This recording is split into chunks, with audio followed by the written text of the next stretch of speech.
Hello viewers, कैसे आप सब? मैं उम्मीद करता हूँ आप खैरियत से होंगे। आज हम पार्ट 7 रिकॉर्ड कर रहे हैं। इस पार्ट के अंदर हम प्राइमरी की, फॉरेन की, एसोसिएटिव एंटिटी और एट्रीब्यूट्स ऑफ रिलेशनशिप के बारे में पढ़ेंगे। ये लेक्चर रिकॉर्ड करने का मकसद ये है कि किसी व्यूअर ने मुझे अप्रोच करके ये पूछा है कि आपने अपने पार्ट 4 के अंदर बताया था कि रिलेशनशिप जो होता है उसके भी एट्रीब्यूट्स हो सकते हैं, तो उसको काइंडली एक्सप्लेन कर दें। तो उसको एक्सप्लेन करने के लिए मैं ये सारी तमहीद के तौर पे ये चीज़ें बयान करूँगा और फिर जाके उसको भी एक्सप्लेन करूँगा। तो इस लेक्चर के अंदर हम प्राइमरी की के बारे में पढ़ेंगे कि प्राइमरी की क्या होती है, इसकी क्या कैरेक्टरिस्टिक्स होती हैं, फॉरेन की क्या होती है, इसकी क्या कैरेक्टरिस्टिक्स होती हैं, और फॉरेन की का क्या रोल होता है रिलेशनशिप बनाने में। यानी कि पहले भी हम रिलेशनशिप बनाना सीख चुके हैं। एंटिटीज के दरमियान रिलेशनशिप जो हमने कहा था कि 1 to 1 भी हो सकता है, 1 to many भी हो सकता है, many to many भी हो सकता है। रिलेशनशिप की मल्टीप्लिसिटी के अंदर हमने देखा था पार्टिसिपेशन भी हो सकती है और उसकी कार्डिनलिटी भी हो सकती है। ये चीज़ें हम देख चुके हैं। लेकिन टेबल्स के अंदर रिलेशनशिप कैसे बनाना है ये आज हम देखेंगे। टेबल्स के अंदर रिलेशनशिप बनाने के लिए हमें फॉरेन की रिक्वायर्ड होती है, तो वो बहरहाल हम आगे जाके इसको एक्सप्लेन करते हैं कि ये कैसे टेबल्स के अंदर रिलेशनशिप बनता है। फिर एक रिलेशनशिप खास किस्म का होता है जिसको मैनी टू मैनी रिलेशनशिप कहते हैं। ये जो है ना, ये टेबल्स के अंदर कैसे एस्टेब्लिश किया जाता है, अगर ये नहीं हो सकता तो क्यों नहीं हो सकता, और फिर हम इसको किस तरह से रिलेशनशिप को टेबल्स के अंदर बयान करते हैं। इसके साथ हम देखेंगे एसोसिएटिव एंटिटी टाइप क्या होती है, और फिर इसके साथ ही हम ये भी देखेंगे रिलेशनशिप के एट्रीब्यूट्स क्या होते हैं। तो चलें चलते हैं। सबसे पहले प्राइमरी की और उसके प्रैक्टिस को बयान करते हैं। प्राइमरी की क्या होती है? कॉलम होता है और सेट ऑफ कॉलम्स। एक कॉलम भी हो सकता है या एक से ज्यादा कॉलम्स भी हो सकते हैं in database table that uniquely identifies each record. उसका मकसद क्या होता है कि एक रिकॉर्ड को यूनिकली आइडेंटिफाई करने के लिए हम प्राइमरी की को इस्तेमाल करते हैं। It ensures that no two rows have the same value for the primary key and that the value is never null। और ये भी होता है कि प्राइमरी की नल नहीं हो सकती। एक तो ये है कि वो रिपीट नहीं हो सकती, यूनिकली आइडेंटिफाई कर लेती है, और दूसरा ये है कि प्राइमरी की नल भी नहीं हो सकती। इसको एंटिटी इंटेग्रिटी भी कहते हैं कि डाटा की इंटेग्रिटी को मेंटेन करने के लिए एंटिटी इंटेग्रिटी का भी एक कंसेप्ट यूज होता है कि प्राइमरी की के ऊपर वो कंस्ट्रेंट अप्लाई होती है कि वो प्राइमरी की रिपीट नहीं हो सकती और नल नहीं हो सकती। बहरहाल this is fundamental in relational database design. Primary की जो होती है वो डाटा रिलेशनल डेटाबेस डिजाइन के अंदर फंडामेंटल एक कॉन्सेप्ट होता है उसका, for maintaining data integrity and enabling efficient data retrieval. Primary की कैरेक्टरिस्टिक्स क्या है? यूनिकनेस, कि प्राइमरी की यूनिक होती है। एक दफा एक प्राइमरी की आ गई टेबल के अंदर तो फिर वही प्राइमरी की किसी और रिकॉर्ड को आइडेंटिफाई करने के लिए इस्तेमाल नहीं होगी। नॉन नॉलेबिलिटी, कि ये नहीं हो सकता है कि कोई प्राइमरी की जो है वो किसी रिकॉर्ड के अगेंस्ट मौजूद ही ना हो। नेक्स्ट है जी इम्यूटेबिलिटी। इम्यूटेबिलिटी के एक प्राइमरी की आपने एक रिकॉर्ड को असाइन कर दी, फिर वो चेंज नहीं हो सकती है। एक रिकॉर्ड आपने बना लिया जिसके अंदर आपने कहा कि रोल नंबर 25 होगा, नाम साजिद होगा, सिटी जो है वो गुजरात होगा, तो अब आप साजिद से माजिद कर सकते हैं, नाम सिटी गुजरात से लाला मूसा कर सकते हैं, लेकिन जो उसकी प्राइमरी की है ना 25 जो आपने उसको असाइन की थी वो 26 नहीं कर सकते। सिंगल पर टेबल होती है, यानी कि एक टेबल के अंदर एक ही प्राइमरी की हो सकती है, एक से ज्यादा प्राइमरी कीज नहीं हो सकती। कुछ कॉलम्स ऐसे होते हैं टेबल्स के अंदर, कुछ एट्रीब्यूट्स ऐसे होते हैं जो उस टेबल के रिकॉर्ड को यूनिकली आइडेंटिफाई करने के लिए इस्तेमाल हो सकते हैं। फॉर एग्जांपल, अगर आप कहते हैं कि स्टूडेंट जो टेबल है उसके अंदर ईमेल यूनिक होती है, तो ईमेल के हिसाब से भी आप यूनिकली आइडेंटिफाई कर सकते हैं एक स्टूडेंट को, और रोल नंबर के हिसाब से भी कर सकते हैं। ये दोनों के हिसाब से आप यूनिकली आइडेंटिफाई कर सकते हैं। ये दोनों जो है ये कैंडिडेट कीज बन जाएंगी। इनमें से किसी एक को आप चूज कर लेंगे अपने स्टूडेंट्स को यूनिकली आइडेंटिफाई करने के लिए, चाहे रोल नंबर को कर लें चाहे आप ईमेल को कर लें, दोनों को यक वक्त नहीं कर सकते। यानी कि एक टेबल के अंदर दो प्राइमरी कीज नहीं होती, ये सिंगल पार्ट टेबल होती है। अगर प्राइमरी की किसी टेबल के अंदर मौजूद ना हो तो बहुत सारे प्रॉब्लम पेश आते हैं। जैसे आप यहाँ पे देखें कि ये रिकॉर्ड्स हैं कुछ स्टूडेंट्स के।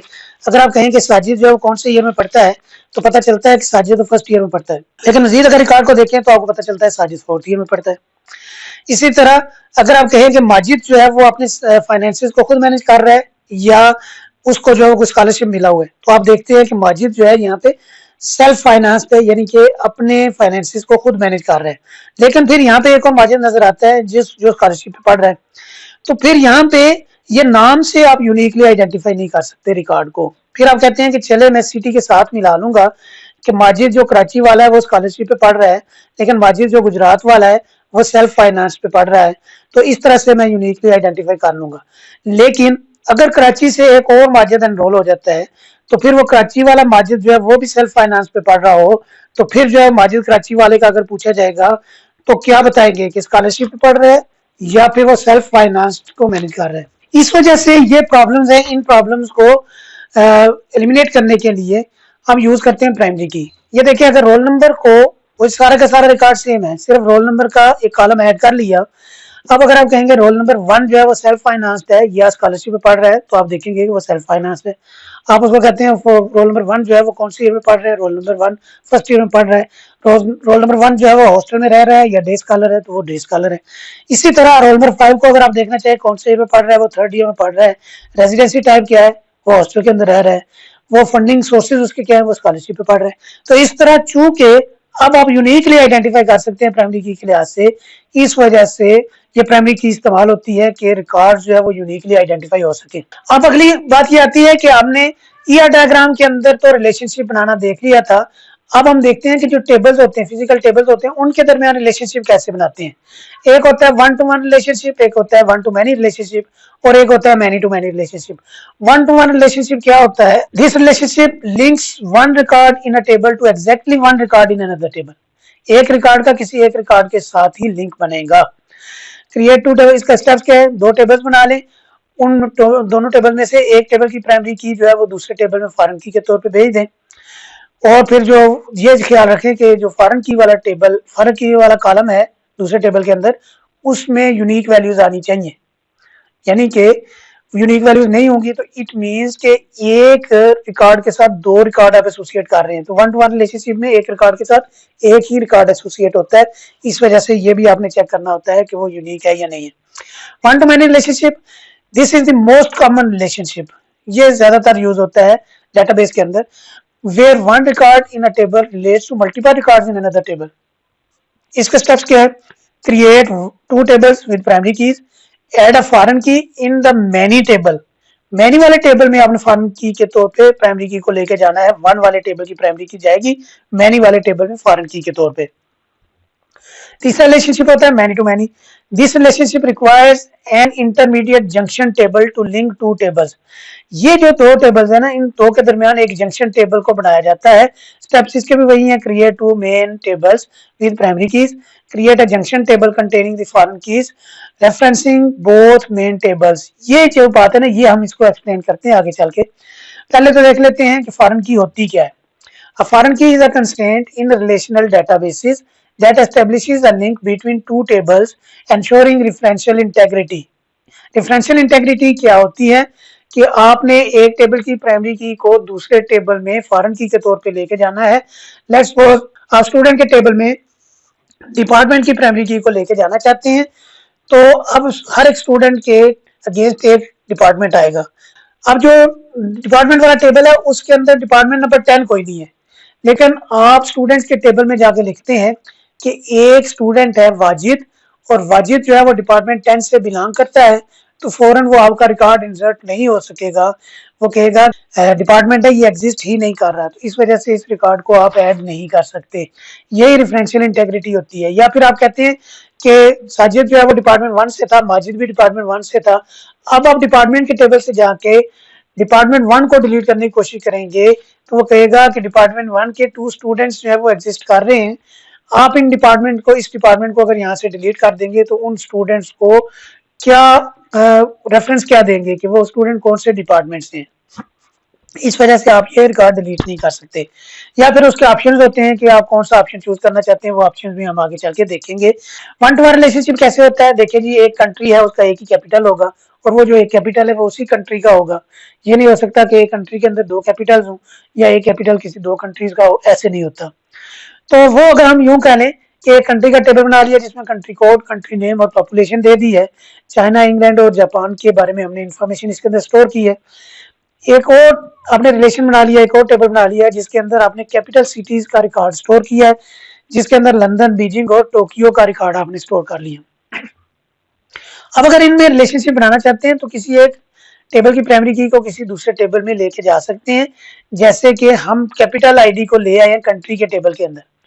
कंट्री था चाइना और उसका कैपिटल आईडी हमने कहा कि 2 है। अगर 2 को देखा जाएगा कैपिटल के अंदर, कैपिटल सिटी वाले टेबल में, तो वो बीजिंग है, यानी कि चाइना जो है उसका कैपिटल जो है वो बीजिंग है। इस तरह इंग्लैंड जो है उसका कैपिटल आईडी 1 है, तो कैपिटल आईडी 1 जो है वो लंदन है। तो इस तरह से हम रिलेशनशिप बना रहे हैं। कंट्री का कैपिटल के साथ हमने रिलेशनशिप बना दिया कि लंदन जो है वो इंग्लैंड का कैपिटल है और जापान का कैपिटल जो है वो कैपिटल नंबर 3 है और जो कि टोक्यो है। तो इस तरह से हम कंट्री का और कैपिटल का आपस में रिलेशनशिप बना सकते हैं। दो टेबल्स का इस तरह से हम फॉरेन की मदद से रिलेशनशिप बना सकते हैं। नेक्स्ट चलते हैं कि वन टू मैनी रिलेशनशिप भी हो सकता है। डिपार्टमेंट के अंदर स्टूडेंट्स होते हैं तो इसी तरह अब ये नहीं हो सकता कि किसी भी टेबल की प्राइमरी की दूसरे टेबल में चली जाएगी, बल्कि इस सूरत में ये होगा वन वाले टेबल की प्राइमरी की मैनी वाले टेबल में जाएगी। यानी कि one department has many students, तो वन वाला टेबल कौन सा है? डिपार्टमेंट। मैनी वाला टेबल कौन सा है? स्टूडेंट। तो डिपार्टमेंट टेबल की प्राइमरी की स्टूडेंट के टेबल में फॉरेन की के तौर पे जाएगी। ये स्टूडेंट का टेबल लिख लिया है, यहाँ पे हमने department ID as a foreign key use कर ली है। डिपार्टमेंट, ये देखिए ये डिफरेंशियल इंटेग्रिटी है कि आप यहाँ पे डिपार्टमेंट नंबर 7 नहीं दे सकते क्योंकि डिपार्टमेंट नंबर 7 एग्जिस्ट ही नहीं करता। ये 3 डिपार्टमेंट एग्जिस्ट करते थे तो उन्हीं 3 डिपार्टमेंट्स में से ही किसी डिपार्टमेंट को आप यहाँ पे रेफर कर सकते हैं। तो इस तरह से बहरहाल ये प्राइमरी की डिपार्टमेंट आईडी जो है वो एज अ फॉरेन की यहाँ पे इस्तेमाल हुई है और इसकी मदद से हमने रिलेशनशिप बना लिया है अपने डिपार्टमेंट का और स्टूडेंट के टेबल का। अब बारी आती है जब हमने रिलेशनशिप इंप्लीमेंट करना होता है मैनी टू मैनी, तो फिर क्या मसला होता है? फिर मसला ये होता है एक स्टूडेंट के अगेंस्ट मैनी कोर्सेज हैं और एक कोर्स के अगेंस्ट मैनी स्टूडेंट्स हैं। यानी कि मैनी स्टूडेंट एक कोर्स पढ़ रहे हैं और एक स्टूडेंट बहुत सारे कोर्सेज पढ़ रहे हैं। तो इस तरह जो है ना वो आप जो है ना वो एक कोर्स के अंदर भी मैनी इंस्टेंसेस एसोसिएट हो रहे हैं स्टूडेंट के, एक स्टूडेंट के रिकॉर्ड के साथ मैनी इंस्टेंसेस एसोसिएट हो रहे हैं कोर्स के। तो इस वजह से ये मैनी टू मैनी रिलेशनशिप है। अब जब वन टू मैनी हमने पढ़ा तो हमने देखा कि वन वाले टेबल की प्राइमरी की मैनी वाले टेबल में जाएगी। अब यहाँ पे तो दोनों मैनी वाले टेबल हैं, तो कौन सी टेबल की प्राइमरी की दूसरे टेबल में जाएगी? तो हमारे पास दो ऑप्शंस हैं। एक तो ये है कि स्टूडेंट की प्राइमरी की हम ले जाएं कोर्स में और दूसरा ऑप्शन ये है कोर्स की प्राइमरी की हम स्टूडेंट में ले जाएं। ये देखिए कोर्स की प्राइमरी की हम स्टूडेंट में लेके आ रहे हैं कि एलिस स्टूडेंट जो है ना ये दो कोर्सेज पढ़ रहे हैं, SC107 और SC317। अब मसला क्या है? मसला ये है कि ये एटॉमिक वैल्यूज तो नहीं है, ये तो दो वैल्यूज आ गई है कोर्स आईडी के अगेंस्ट। तो दो वैल्यूज जो है ना वो तो टेबल के अंदर एक्सेप्टेबल नहीं होती है।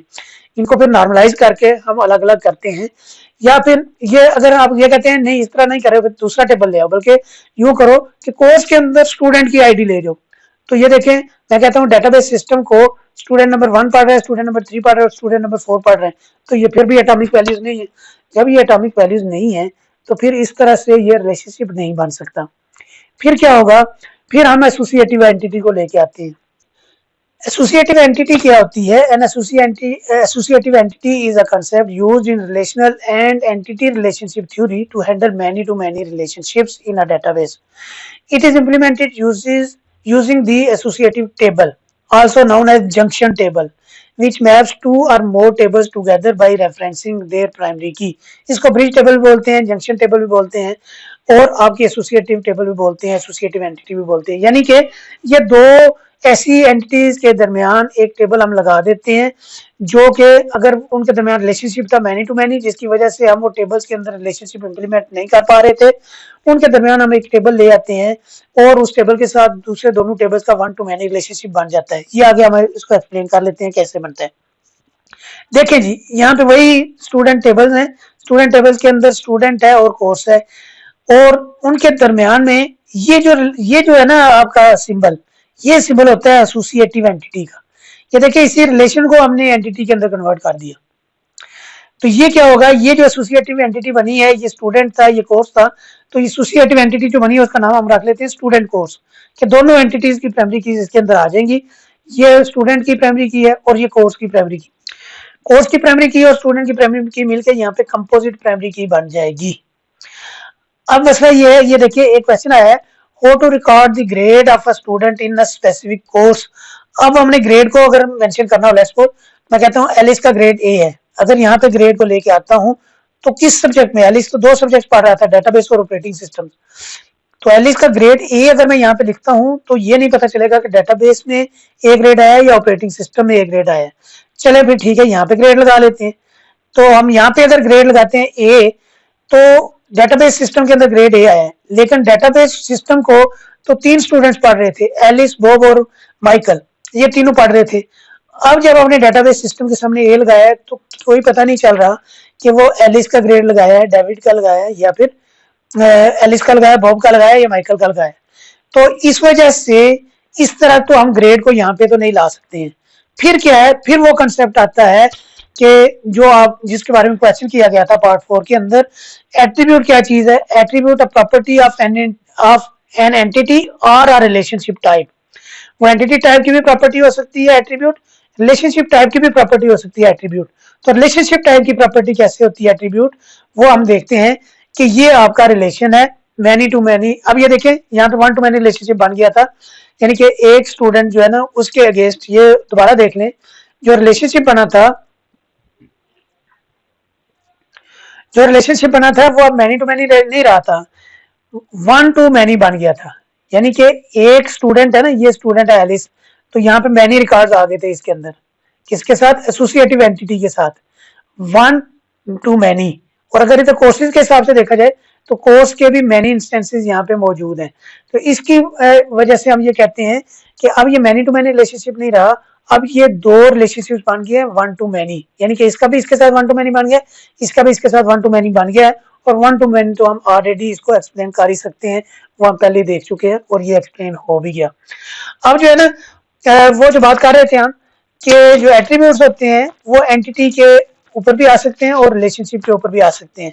तो यहाँ पे ये रिलेशन देखें कि ये जो वन टू मैनी रिलेशनशिप आपका बन गया था, अब इसके ऊपर आप ग्रेड को लगा लेते हैं। यानी ग्रेड जो है वो ना तो आप स्टूडेंट के अंदर रख सकते हैं ना कोर्स के अंदर रख सकते हैं, फिर आप उसको रिलेशन के ऊपर ले जाते हैं, यानी कि एसोसिएटिव एंटिटी के ऊपर ले जाते हैं। तो यही कंसेप्ट था जो पार्ट 4 के अंदर हमने देखा था कि एट्रीब्यूट जो है वो रिलेशनशिप का भी हो सकता है, एंटिटीज का होता ही होता है लेकिन रिलेशनशिप का भी वो जो एट्रीब्यूट है वो बन सकता है। तो रिलेशनशिप का एट्रीब्यूट कैसे बनेगा, ये देखें कि अब आपने ग्रेड जो है ना वो एसोसिएटिव एंटिटी के अंदर ले गए कि स्टूडेंट 1 SE 107 के अंदर ए ग्रेड लिया है, स्टूडेंट 1 ने SE 317 के अंदर बी ग्रेड लिया है। तो इस तरह से आप ये सारे के सारे रिलेशन को बड़े अच्छे तरीके से एक्सप्लेन कर सकते हैं। मैं उम्मीद करता हूं कि आपको ये बात समझ आ गई होगी कि फॉरेन की क्या है और उसका क्या रोल होता है रिलेशनशिप बनाने में। जब हम टेबल्स के अंदर एक्चुअल डाटा फीड कर लेते हैं तो टेबल्स के अंदर रिलेशनशिप कैसे बनते हैं वो उसी फॉरेन की बेस के ऊपर बनते हैं। तो मैनी टू मैनी रिलेशनशिप बनाने में प्रॉब्लम पेश आती है, तो मैनी टू मैनी रिलेशनशिप को हम डीकम्पोज करते हैं फिर, और उसके दरमियान में एक और टेबल ऐड करते हैं जिसको एसोसिएटिव टेबल भी बोलते हैं, जंक्शन टेबल भी बोलते हैं, या फिर ब्रिज टेबल भी बोलते हैं। और उस टेबल के अंदर दूसरे दोनों टेबल्स की प्राइमरी की चली जाती है एज अ फॉरेन की, और वहां पे जाके वो दोनों फॉरेन की मिलके एक कंपोजिट प्राइमरी की उस टेबल की बन जाती है। तो आज तक के लिए इतना ही काफी है। अब मैं कोशिश करूंगा कि आपको जल्द ही एक असेसमेंट भी दूं ताकि आप जो है वो अपना जो आपके कंसेप्ट बने हैं उनको असेस कर सकें कि क्या आप इस काबिल हो गए हैं कि जो आपको कोई सिनेरियो दिया जाए तो उसमें से आप एंटिटीज को आइडेंटिफाई कर सके, उसके एट्रीब्यूट्स कौन से हैं, डिराइव्ड कौन से हैं, वीक कौन सी एंटिटीज हैं, और उनके दरमियान वीक रिलेशनशिप कौन सा है, और वन टू वन रिलेशनशिप का है, वन टू मैनी का है। तो ये हम चीजें जो है ना वो हम जल्द ही मैं एक वीडियो रिकॉर्ड करके आपको असेसमेंट भी देने जा रहा हूँ, इसलिए आप यहाँ तक की वीडियोस को एक मरतबा अच्छी तरह से देख लें ताकि जब वो असेसमेंट दी जाए तो आप अच्छी तरीके से उसको अटेम्प्ट कर सकें। तब तक के लिए मुझे इजाजत दीजिए, बहुत शुक्रिया, अल्लाह हाफिज।